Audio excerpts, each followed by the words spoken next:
Ladies and gentlemen, welcome to Zoom into Wine. It's time for the show and your host, Ian Blackburn. So, Kevin, today we're tasting the Santa Barbara Côtière 2017 Chardonnay. What were the sources behind this fruit? So this is primarily Santa Maria Valley from Murmur Vineyard, um, and a little bit from La Rinconada in Santa Rita Hills. Oh, wow. And so we're talking Chardonnay, so we take it, we bring it back. Are you doing whole cluster pressing? Basically, just whole cluster pressing this and all barrel fermented. I try and use as many pungens as possible, which are the larger format barrels. I find that is a incredibly efficient fermenting vessel, and you also get a lot of complexities out of that. Are you inoculating or doing natural? Sometimes I'll go native. Other times it's nice to use a good cultured yeast from France that's been used for hundreds of years, basically. Sure.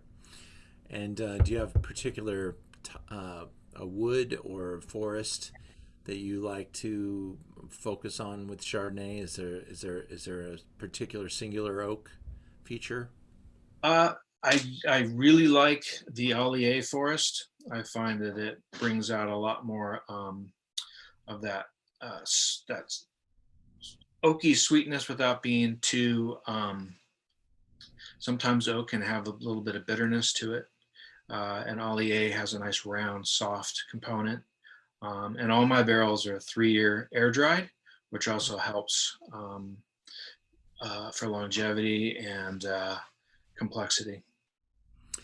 And when you're in the vineyard tasting this fruit, are you looking for numbers that you like to see? Is there a particular? I mean, you have some history now, so you know maybe hey, that wine's getting close because just numerically, right? Or is it just taste?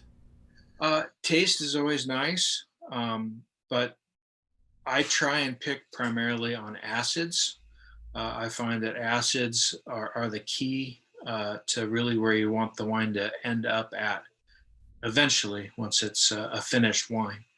So acids are pretty much primarily my goal as far as uh, um, trying to understand when the best time to pick is. Mm-hmm.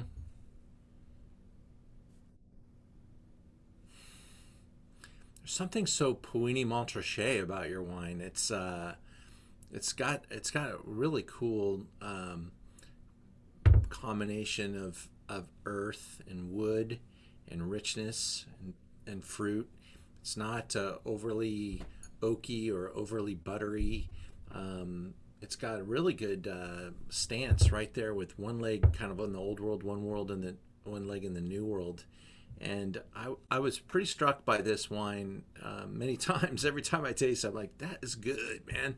And your price and value proposition is really strong. And I just believe this is just one of the best values we can find.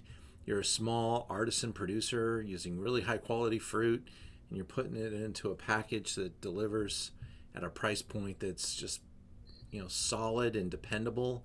And I think it's even better than that. Well, thank you. I definitely do my absolute best to try and to over deliver with all my products. So Yeah, it's just got a really nice integration in the wood profile. I really think I feel the weight and the mouth feel, a little concentration.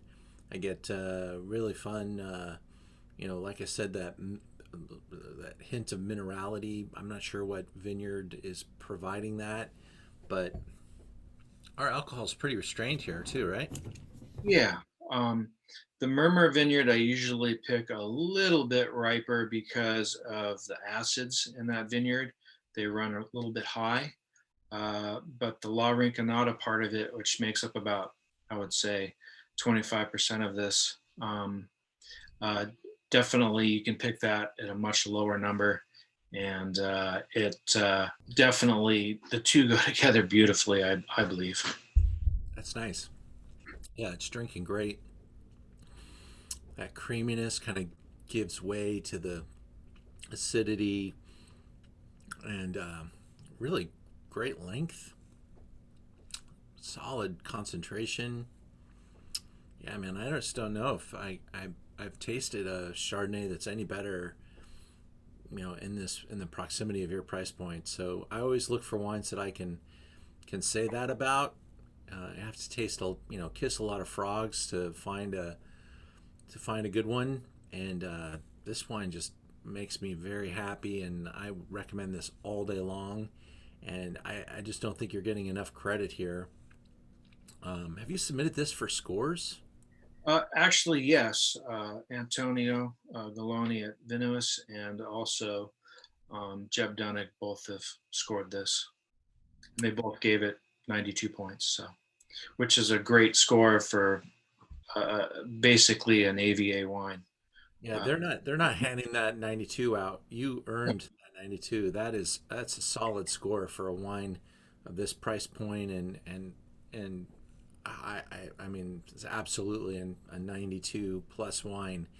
And I see this being something that you could probably put down for 4 or 5 more years too, and continue to get some more evolution out of. But it's really you know solid right now. You do not have to hold back, but it has layers and concentration that will reward some future moments as well. Do you make this in large formats? yes. So I would say half of this was probably in Pungens. Yeah, I mean, uh, Oh, magnums oh, or magnums. Okay. No, not this. not this. Um, the single vineyard, I always do 3 liters in magnums. Cool. And now that you've been around for a while, you open those puppies up, those magnums, those 3 liters, and they're getting close to 10 years old. Those are pretty flippin' delicious, right? Absolutely. I make so few of them though, because they're all done right here at the winery the day before bottling. So it's all done that evening when you're tired, getting ready for bottling the next day. So your goal is to do maybe a dozen 3 liters, and then you end up doing only 6 because you're too tired. Yeah, and these things cost a little extra because they're filled by hand. They're heavy glass, big investment in the glass. I'm not sure if you have to actually print special labels just for them too, but that makes it another painful expense to blow up the label in a larger format. And Yes. magnums are, but the reward, that little extra investment, that gives you a wine that's really special. If you have a library of large formats that you want to offer, I'll put them up to our audience. Okay. Yeah, send it up to me. Okay. I'll do But that. yeah, this is the type of wine I'd love to pull out of a big bottle, man. It's drinking so good. Congratulations. Well, thank you. I wish I had magnums of this, but I don't. But Yeah, no, that's fine. Single vineyard's fine. That's cool. sure. Yeah, nice.